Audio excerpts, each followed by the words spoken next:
Hello, my beautiful star seeds. This is Mama Heru, back again to send you kisses and hugs. Releasing that stress and also remembering to break those chains of deception.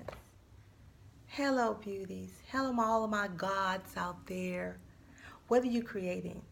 What are you creating for yourself now? Because I know you are full of creations. You know, as I sit here and look out the window, which I normally like to do, I'm looking at the trees. I'm looking at the sky. I'm looking at the flowers and the birds going through the air. And then I thought to myself, wait a minute. Who set this stage for me? Who set this scenery all around us? Who did that? Well, guess what I discovered? We did it. We created it. I know they told us in the Bible that Adam, A-D-A-M, created all of this for us. But I don't see Adam around. I don't. Because we're still creating. We're still having babies. We're giving babies names, and animals are having babies and they're being named, and the fowls in the sky are having babies and they're being named, and we're having trees and they're being named, plants are being named. We're still naming things. So what happened to the physical Adam? Well, I'm here to tell you, you are the Adam. I am the Adam.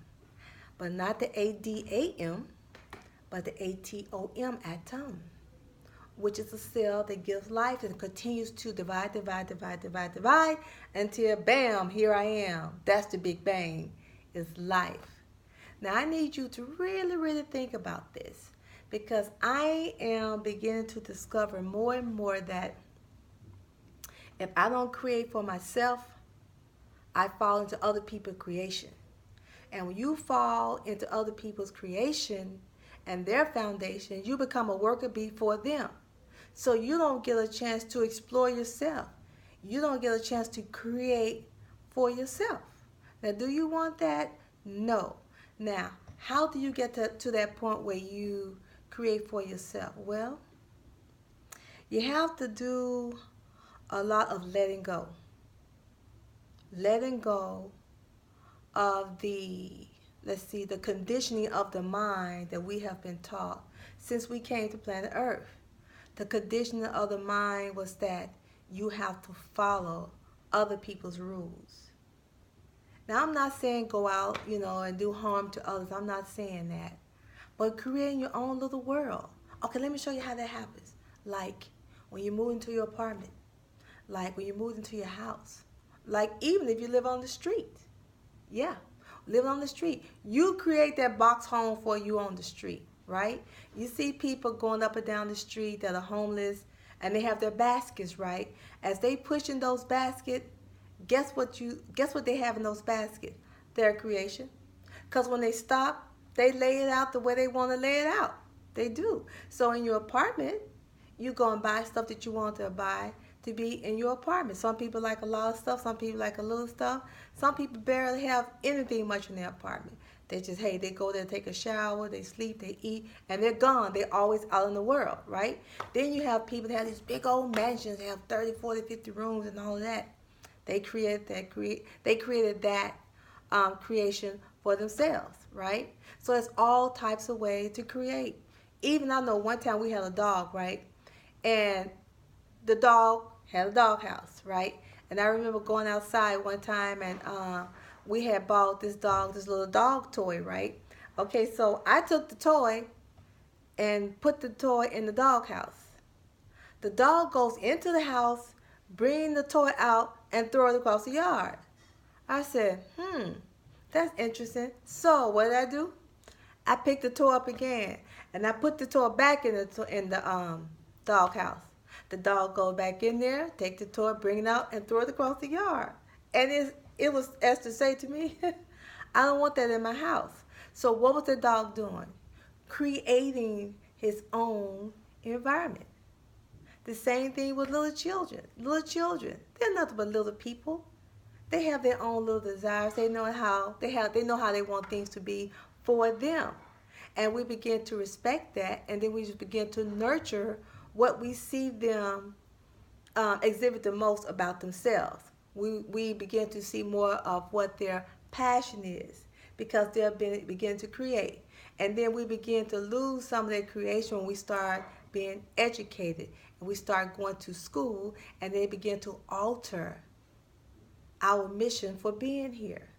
So those are the type of thing I'm saying we have to break away from, which is the education of the system. I'm not saying it's easy, but at some point, going to the job, which I call the plantation, going to that job, at some point you're gonna say, you know what? I'm tired of coming here. I'm tired of doing what I was told to do. You know, I try to come up with ideas and stuff. Every time I come up with ideas, they smash it down. Um, because it doesn't work for them, they say, so I can't be myself, you know. And then sometimes you come up with a creation, and what happens? Someone take it from you, they take it to the supervisor, and they get credit for it. You know, all that kind of crazy stuff. So I'm just saying, what are you doing? What are you creating? What are you sitting on? I know you got to pay the bills. Don't get me wrong. I know you got to pay the bills. Everybody got to pay the bills. I know you got to eat. I understand all of that. But outside of that, on the side, what are you doing? What are you doing so that if something happened to that plantation job, you won't drown? You'll be able to still survive.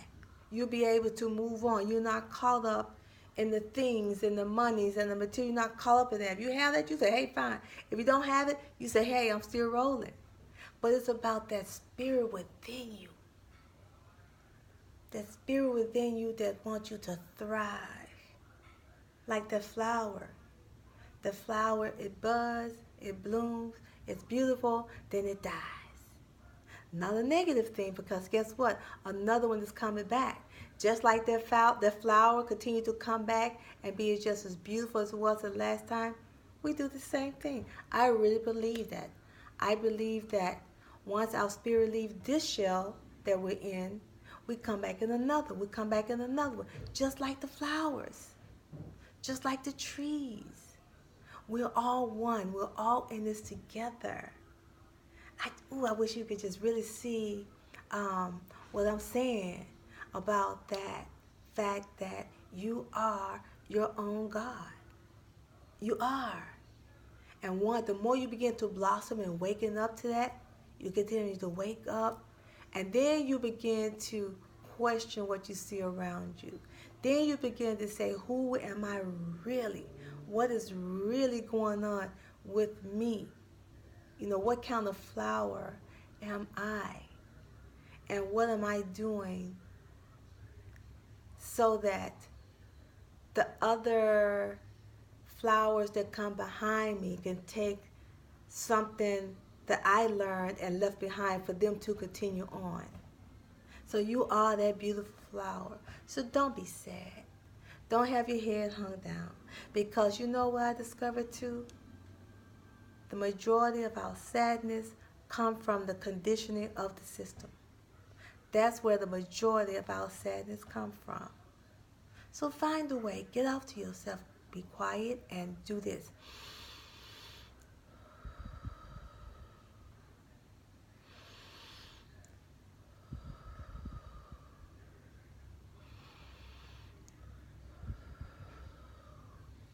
Finding a way to breathe.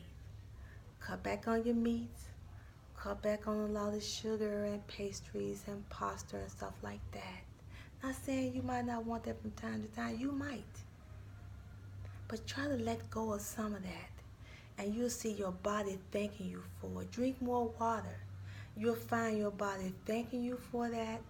And you begin to blossom in ways that you never thought was imaginable. So here's to you again, my beautiful, beautiful star seeds.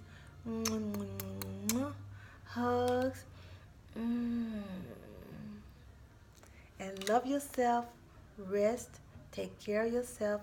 Until next time, continue to create. Bye-bye.